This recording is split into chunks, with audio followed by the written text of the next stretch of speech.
So the other day, my wife got to partake in one of her absolute favorite activities, bathing in goslings. Okay, you guys, it's moving day. So the big kids who are in this brooder are gonna go outside right now, and the little kids who are in this brooder, most of them are gonna stay here, but I am gonna take 2 of them. And I know you guys might be wondering who's going. Spruce the goose, you're gonna go, and then Honky Kong, you're gonna go there, and Unnamed Goose, you're gonna stay here with these 2. I will leave you with a hot plate. Unfortunately, it's a little bit of a rainy day, but I think you're big enough and strong enough now to deal with it and not have any problems. Come with me, let's go. So my wife really wants a gosling bath. It's like her favorite event of the year. You're moving into your next apartment. There we go. You have more food out here.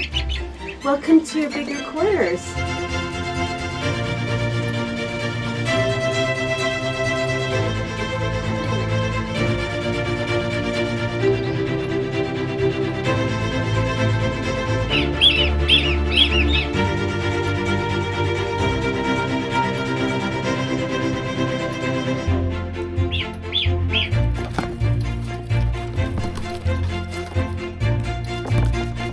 All right, they've now been living out here for about 36 hours. Let's see how they're doing. Morning, little guys. How's it going? Oh, you're getting so big. Yes, you are. If anybody's wondering, that's Honky Kong over there. That's Spruce the goose behind him. And these other guys actually need to get names. And I'm starting to work with Abby Dog on her gosling manners. Abby, sit. No. No. No. Good girl, Abby. Good girl. But everybody's doing really good. And one thing I'm very pleased to report is the gosling setup that I made for the water is working out perfectly. This is the cleanest I have ever seen a brooder with goslings or ducklings. Like, it's amazing how much cleaner it stays, particularly because all of their water mess stays reserved to this area. And by the time they jump out of this space, they've dried off enough that they're not tracking it everywhere. So what you're gonna see is there's actually like little goose poops in here, which is totally normal, but usually that would be like covered in wet shavings too, which makes it way messier. But yes, these little guys are doing great and looking great, and everybody's got very, very good energy. And Abby Dog is still working on her manners, but I think she's gonna get there.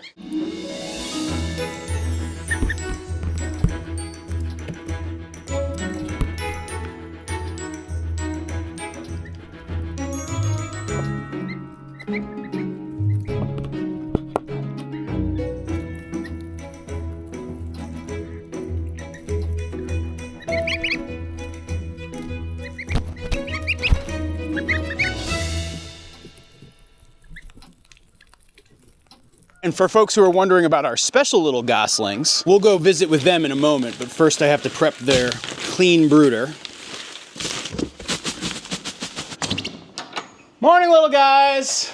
How's everybody doing? Well, good morning, Truman. Good morning, Meatball. Hello, John Cena. How's everybody doing in there this morning? You guys are looking great. And by the way, in case you guys didn't know, we are streaming live on Twitch now on the regular. So you can watch these guys develop and grow. So as you will recall, young John Cena here was actually really underdeveloped and struggled. This was an assisted hatch that I helped. My other 2 assisted hatches died. But John Cena, although they're still a little bit developmentally behind schedule, they're actually looking really good, and I have higher hopes now for his survival, or their survival. I still don't know if it's a boy or a girl.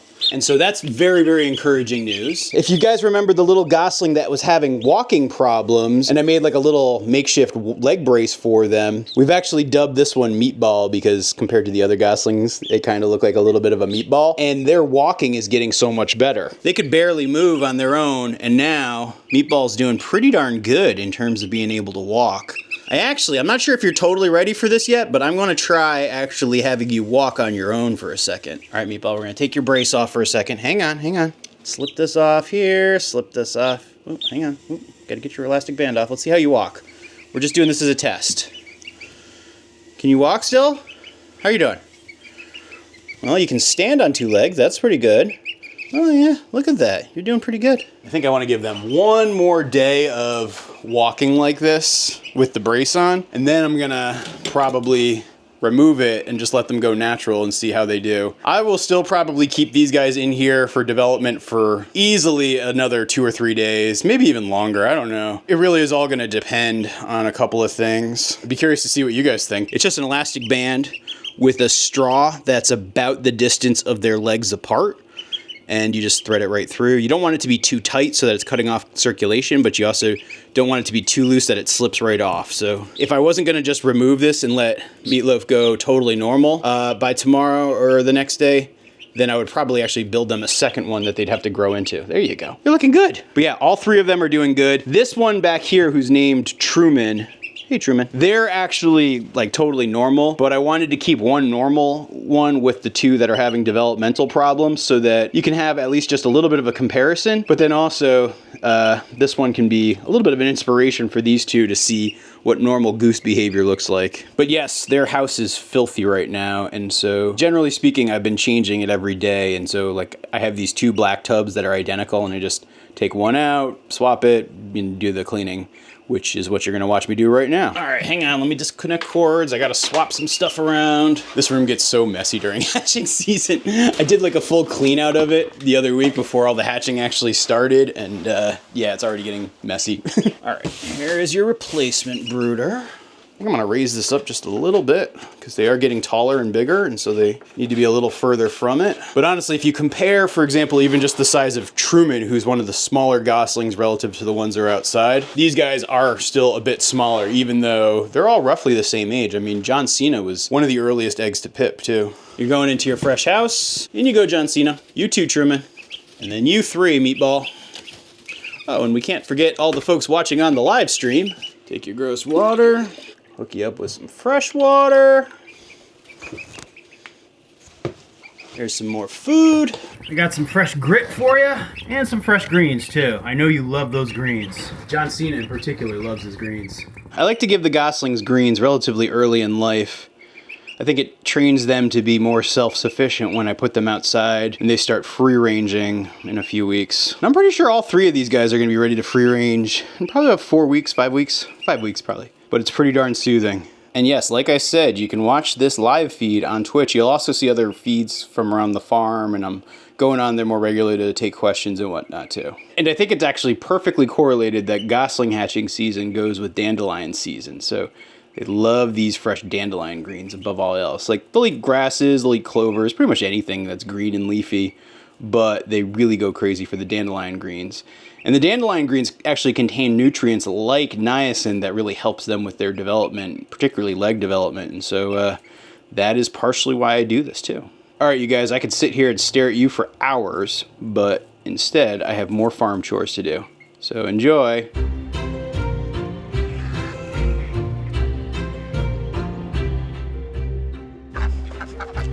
Come on, let's go. Let's go. Come on. Excuse me, doorman. We're getting in. Come on. Inside.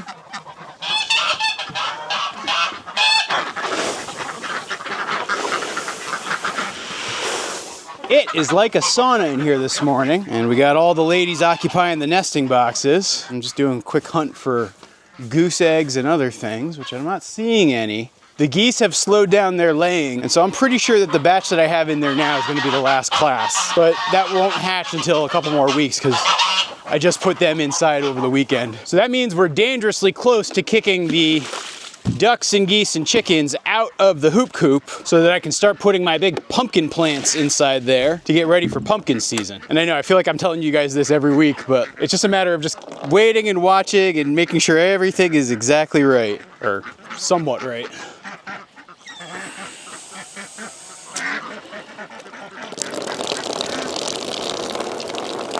So the high today is going to be 70 degrees, so it's a little bit too warm for my Ginny Barncat aggressively friendly sweatshirt. But I'm actually not too concerned because the Ginny Barncat design is also available in t-shirt form in a wide variety of colors. I'm just saying. Rise and grind, weirdo.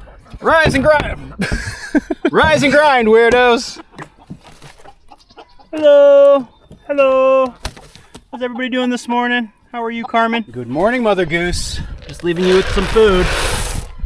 Hope you're doing good in there. I'm not gonna bother you, I promise. Come on, Abby, come with me. We're gonna go get the grass for the cattle. Yeah, I keep trying to slip the cattle just a little bit more grass as we get them ready for the full grazing season. And so I'm moving them through the permaculture orchard, which is honestly grass I care less about relative to my grazing pastures. So I'm definitely not giving them enough grass to feed them, but it's just enough grass to keep them from getting too antsy and getting too bored with the hay that I have for them. And so I just kind of keep cheating them out just a little bit every couple of days or so. They're gonna see me walking up here and very quickly they're gonna follow. Oh yeah, look, they're already coming. I've let them take over this area for the last couple of days, but now what I'm gonna do is I'm gonna send them down this lane here. So I've actually set up a little temporary line that runs across here and keeps them from coming up. And that'll give me a few minutes to actually make the space that I want to send them down that away. So now all I have to do is set up the paddock and then I can let the girls get the fresh grass, which I know they're eager to get. And to help me do that, I'm gonna have Abby Dog be my camera person, or camera dog, yeah.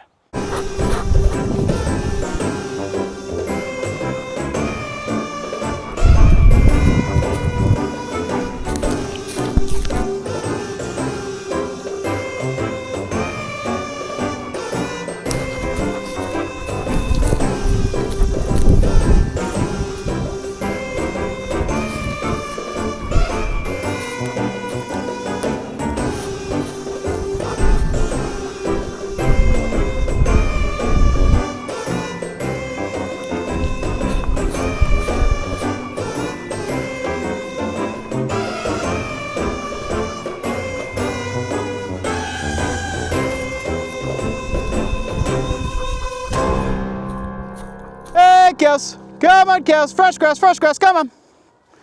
You girls ready for some fresh grass? 'Cause I'm about to give it to you. Come on, baby bee, I know you want some. Let's go, girls. Come on, chop, chop. Fresh grass, come on. Fresh grass, let's go. Come on, Amanda, hug and kiss. Annabelle, move that potentially pregnant caboose. Come on, girls, let's go. Come on, Annie. Fresh grass for you, girl.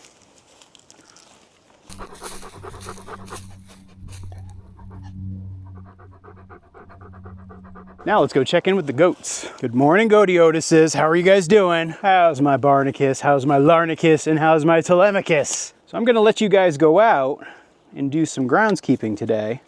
But before I do, I gotta give you a little medicine. So I think the goats had a little bit of a parasite problem, so I gave them dewormer. And so now to help them recover from the dewormer, I'm giving them some probiotic paste. All right, hang on.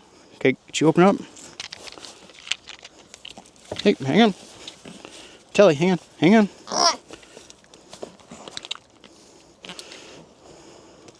There you go. All right, come on, whoop. Oh, Barney doesn't want that. All right, Larnie, you're next then.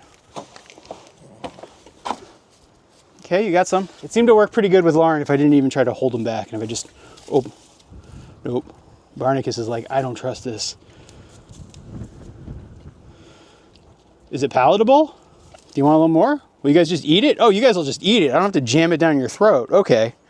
That's so much more useful. You were always so good at following directions. Just make sure I got you everything you need. Yeah, everybody's liking it. Okay. All right, this is good. That's enough for today. I'll give you some more tomorrow. I have friends who've been giving me advice about goat care, and one of the things they recommended is after dewormer to use some of this. All right, boys, why don't you come with me? We're gonna go outside.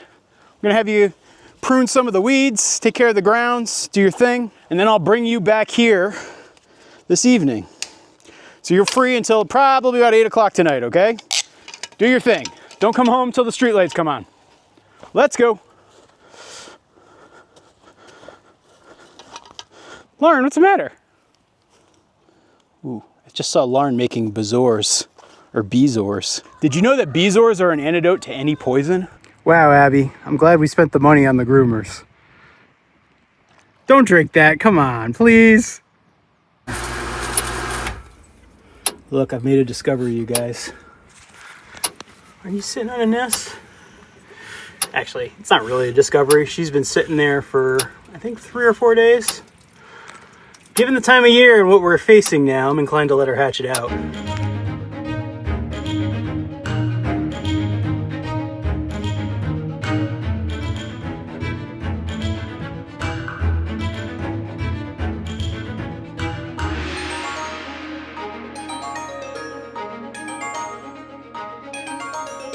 Now it's time for a quick check-in with the boys. See how they're doing. Good morning, fellas. How's life out in the pasture? Wow, you're doing some good work in here. Probably move you down to the next segment very soon, like in the next day, like probably tomorrow. Yeah, the boys are definitely doing good up here. They're not escaping now that they have all of this ample grass. My plan will be, like I said, to keep moving them down that way very soon. I got to admit, this time of year, I'm always so overwhelmed with all this stuff to do, but it's also kind of nice. Thanks for watching, everybody.